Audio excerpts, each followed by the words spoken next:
think you can think about the new things we're doing in Thief 2 along sort of two major areas. One is I think we're going to end up with a lot tighter design based on our experiences with Thief 1.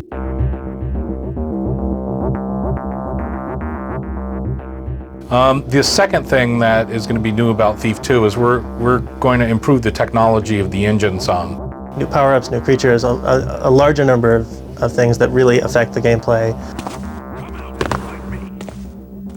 Hopefully we'll be able to expand a little bit. Although we don't want to change the nature of sound in Thief. We don't want to have like disco tracks in the background. We put together a really great team for Thief 2. We've got some of the original team back.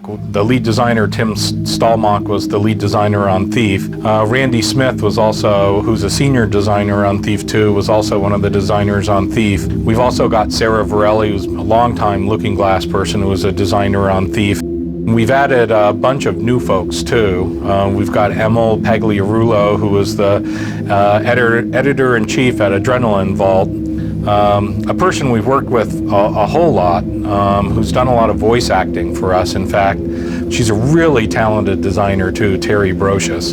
Another new designer is Mike Krzyzanowski, who's a longtime game player, and he's come up with some really fresh, exciting new ideas.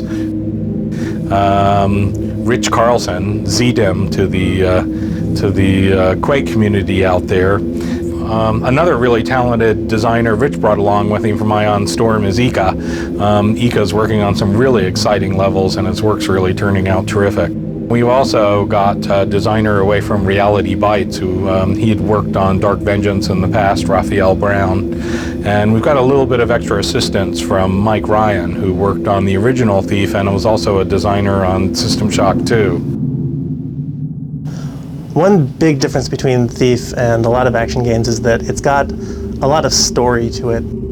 An experience that tells a story but that doesn't take away from the action. At no given time are we pulling you out of the game. You get some information in your briefing and some information in cutscenes. You hear some of it like overheard in conversations that we stage. All told, I think I counted up one day like 7 or 8 like individual little ways that we send out little tiny packets of story at you. Gotta stop jumping at nothing. Ah! The game concept in Thief was developed in stages. We actually started off with a completely different game, Dark Camelot, where it was this sort of Arthurian setting, but Modred was the hero, King Arthur was this, corrupt despot, and there was this sort of like swashbuckling fight of the underdog against the oppressor. One of the biggest challenges in working with Thief 2's fiction is trying to get all the mission designs well integrated into the plot. When we worked on the Thief plot, it was plot first and then missions came out of that. In this case, we tried to think of really good missions first, and then there's a little bit of retrofitting work in terms of getting the plot to work well around the missions. All the time that you're finding out the story in Thief, you're also playing the game. It's integrated. I'm working on a level called Song of the Caverns, and I really can't say too much more about it because it's secret. I guess one of the things that I enjoy most about designing Thief levels and working on Thief is trying to find multiple ways for a player to solve any given problem. Who's noising about then?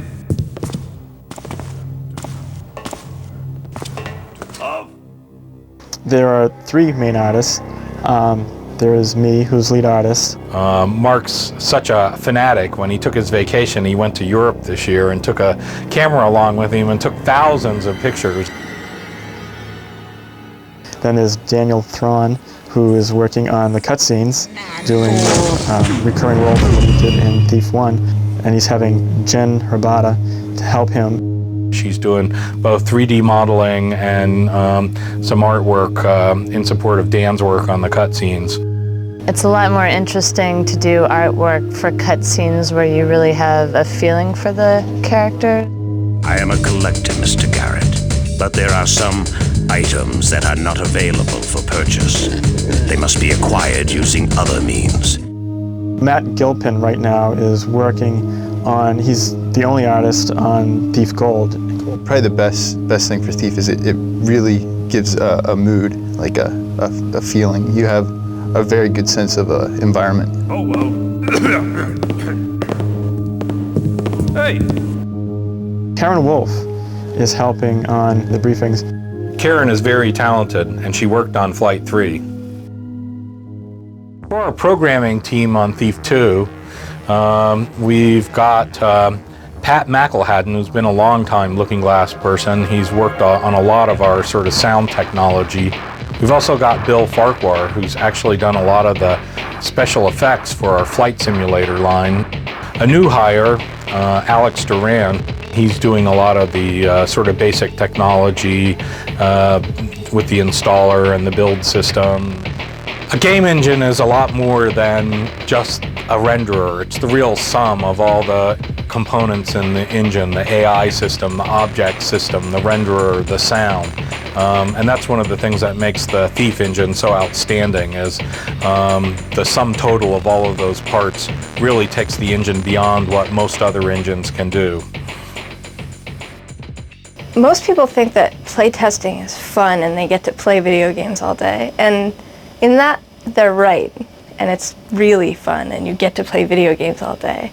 But a playtester really also has to be really meticulous and just do tedious work that gets to be no fun at all.